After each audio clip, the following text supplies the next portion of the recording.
Hello everyone, I have a short clip here which shows something quite interesting.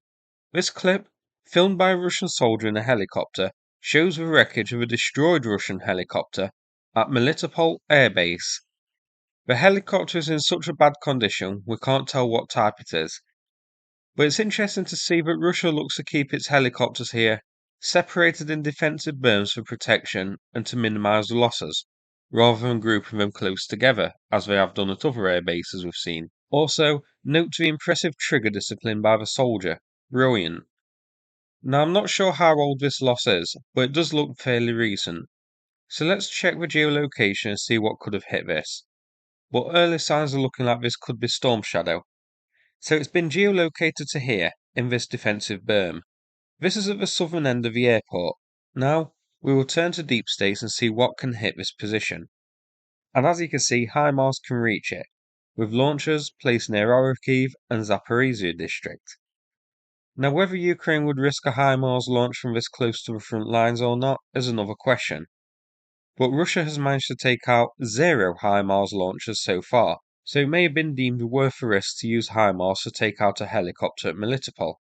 The other candidate is Vilher M, shown here. That can be launched from further afield than HIMARS. On the downside, it isn't as accurate.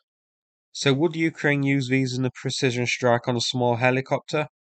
Saying that, it isn't wildly inaccurate with a CEP of between 10 to 30 meters, depending on the source. Tochkia with a range of 120 kilometers can reach it, but I'm going to rule that out just because of its inaccuracy. I don't think Ukraine would use it to hit a small target such as this needing a precise strike. And of course, Storm Shadow is a possibility, easily able to hit and very accurate. Now, would Ukraine use a Storm Shadow to hit one solitary helicopter? To me, that seems like overkill, despite these helicopters clearly being important targets. Storm Shadow strength is more suited to larger, key targets behind the lines, such as ammo depots, bridges, and the like, and of course Russian bases and that sort of thing. Plus, and let's replay the video here, despite the helicopter looking like a cockroach hit by a shoe, the damage to the surrounding area doesn't look severe enough to be Storm Shadow. I'm inclined to think this was a precise HIMARS strike. Very possible that Ukraine spotted it on satellite imagery.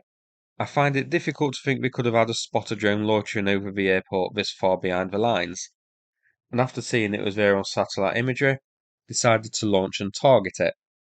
That is assuming this was a single shot precision hit, which it does look like to me. It is possible, though, that Ukraine just malleted the airport with a HIMARS barrage in the hope of hitting something. Here, you can see there is damage to the berm, but it's hard to tell if this is shrapnel damage or impacts from other HIMARS rockets.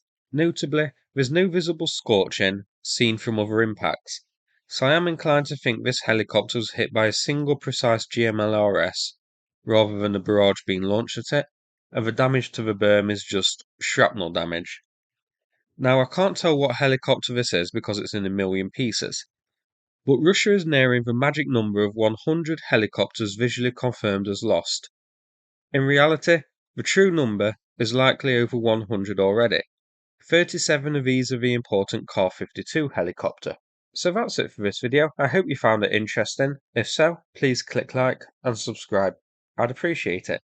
Thanks again, and take care everybody.